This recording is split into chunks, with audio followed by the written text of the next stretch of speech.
51वें chief justice की, जहां justice Sanjeev Khanna देश के 51वें चीफ जस्टिस बन गए हैं।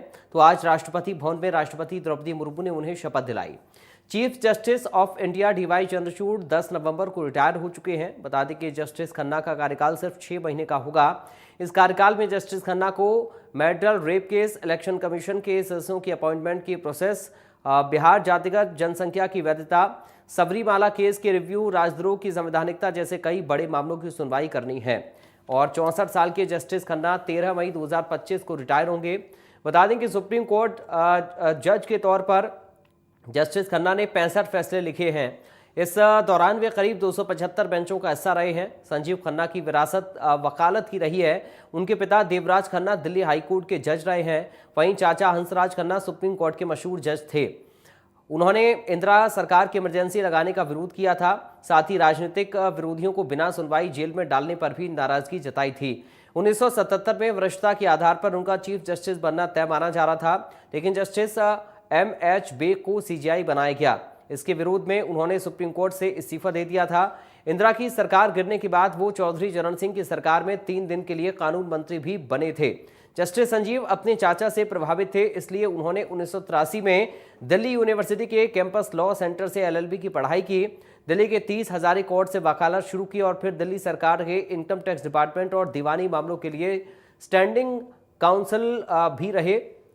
2005 में जस्टिस खन्ना दिल्ली हाईकोर्ट के जज बने, जहां उन्होंने 13 साल तक पद संभाला। 2019 में जस्टिस खन्ना को प्रमोट करके सुप्रीम कोर्ट का जज बनाया गया।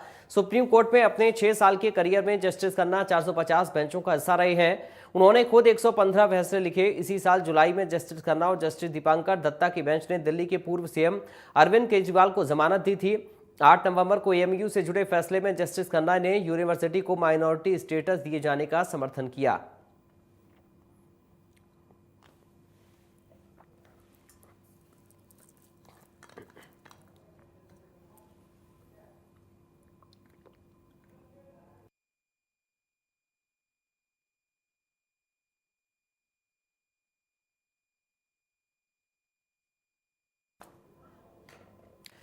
चलिए अब आपको ग्राफिक के माध्यम से समझाते हैं कि देश के 51वें चीफ जस्टिस बने संजीव खन्ना कौन है।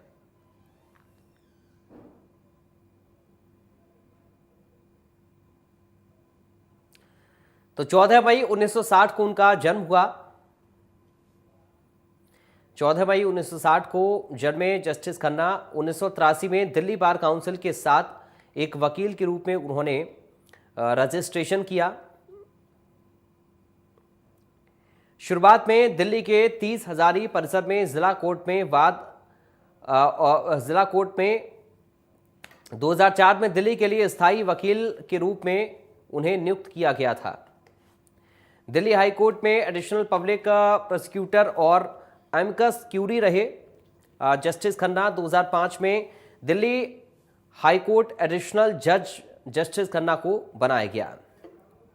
2006 में परमानेंट जज बनाए गए जस्टिस खन्ना।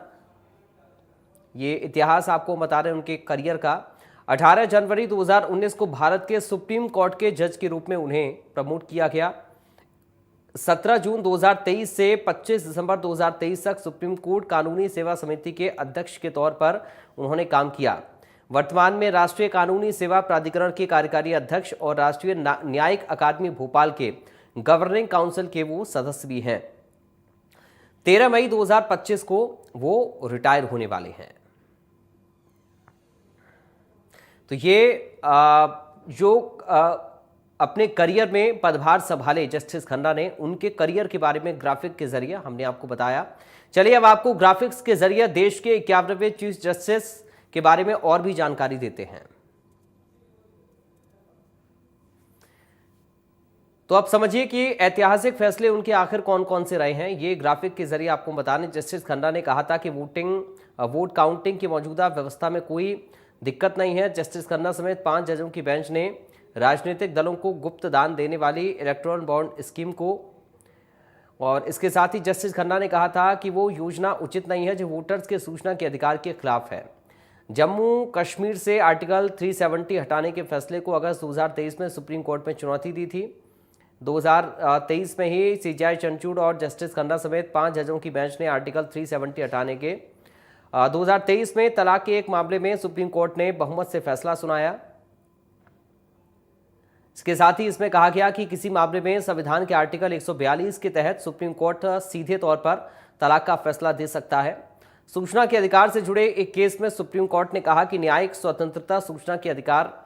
बेंच में शामिल जस्टिस खन्ना ने कहा था कि चीफ जस्टिस का ऑफिस राइट टू एजुकेशन के अधीन हो सकता है।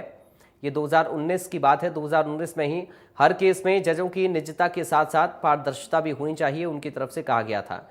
तो जो उनकी तरफ से फैसले लिए गए, उन फैसलों को लेकर ये जानकारी ग्राफिक के जरिए हमने आपको बताई है। अब आपको चले बढ़ते हैं आगे।